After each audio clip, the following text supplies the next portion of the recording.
The Pacific still depends on expensive satellite connections. Tonga is no exception.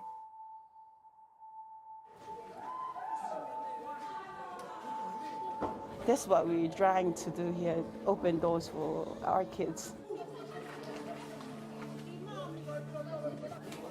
I volunteered to come here because I knew the situation here. I always consider myself lucky that I was given the brain and everything, and I want to come here and use it and hopefully change these kids' life.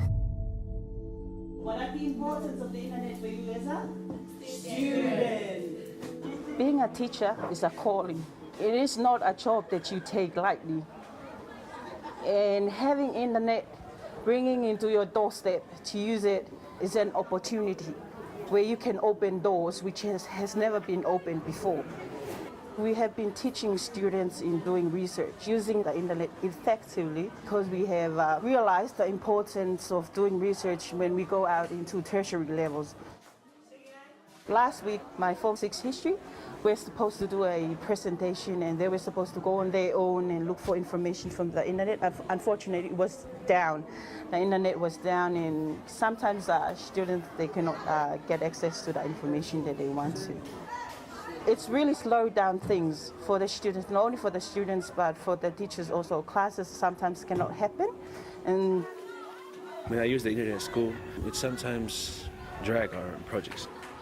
Because I was doing one of my projects, and when I was searching, the internet was so slow, very slow, that it takes a long time to load. Because most of the kids here in Tonga, they want to go through the internet, but due to the fact of having slow speed of internet, they dislike it. I prefer if the internet was faster, then my project will be done in time, and I like it because I can contact my family. Family is central to life in Tonga, but an estimated 60% of Tongans live outside of Tonga. Almost everyone has at least one relative living overseas. Internet costs are too high for most families, and less than 3% of Tongans subscribe to the internet. And for those that can connect, they are limited to using speeds that are among the slowest on the planet. Yet despite these challenges, Tongans still delight in keeping in touch with loved ones. Actually, all my families are in overseas. I'm the only one here in Tonga.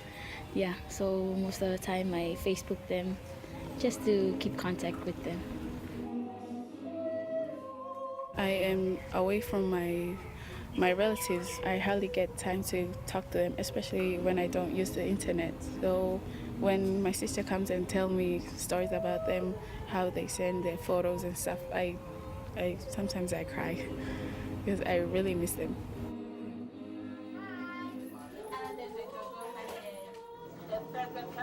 It gave me the courage to stand strong and move on without them being by my side.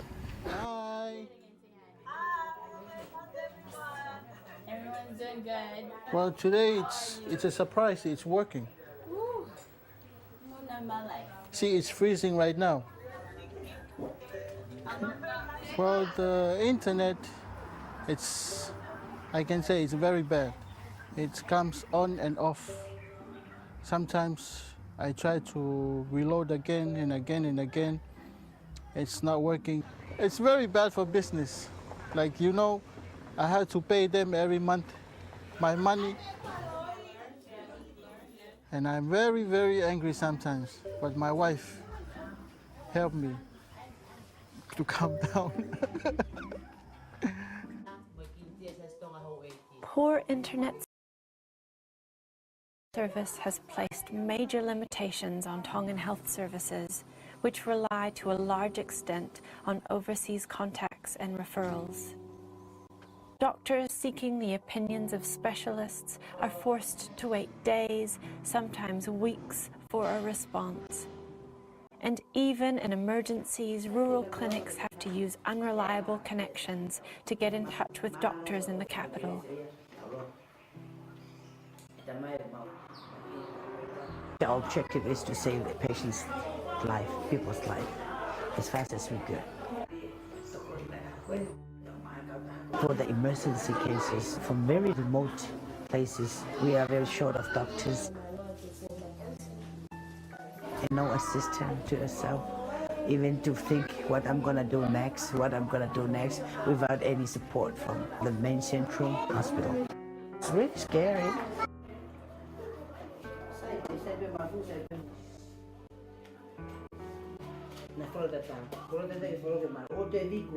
In Tonga we have about 55 doctors for a population of 100,000. In Australia, for the same population, you have 265 doctors. And so there are occasions where they would like to have detailed discussions with the specialists that are working on the main hospital. I think our key thing is the communication. Communication, when you are doing communication, I can't connect to anywhere. There's no boat, there's no airlift, there's no nothing. Some people, they die immediately.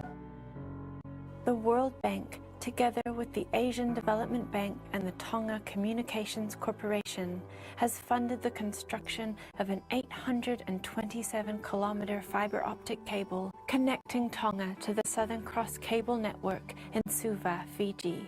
And so with the better connectivity, we'll be able to link the hospital not only to other health centers within Tonga, but also link it very much with hospitals and partner hospitals overseas. So we anticipate that the better connection would make us a better institution in providing the services than we do for the patient, in collecting information from our health information system, in getting better diagnosis for the patients that we're seeing, and also in liaising with our partners overseas to provide the best treatment possible that we can offer for the patients. We can't wait for the day that will happen, but more so we can't wait for the day the cable will arrive here and we'll get the better service.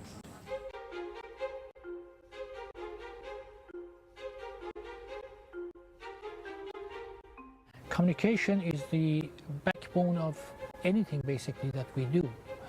And if we have a better communication, everything else will be better and improved.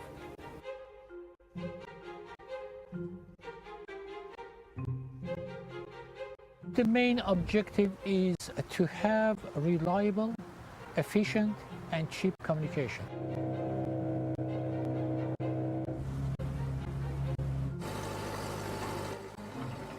Tonga has been isolated from beginning. The telecommunication in Tonga, the services although exist, but it's not to the standard that it should be, and it's been always a hinder to development. The cable will reduce wholesale internet costs significantly and provide a massive increase in internet bandwidth. This will help providers offer increases in speed, capacity, and reliability, as well as reduced prices. Tonga cable is designed for 32 channels. Each channel has 10 gigabits capacity.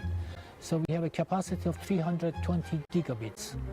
Compared to current capacity, which is 50 to 60 megabits, is a huge, huge improvement. Beyond the direct, immediate benefits for communications in Tonga, access to high-speed internet promises huge benefits to the entire Pacific region in critical areas such as managing resources, online business, disaster prevention, and the delivery of services to some of the most remote parts of the Pacific. When you improve communications, you not only get improvements in terms of the implementation of the project itself, but you get a sort of a multiplication of effect of the outcomes. You know, as you get further down the road, you continue to profit by the investments that you've made in ICT. This must be built in other rural areas. It is a must.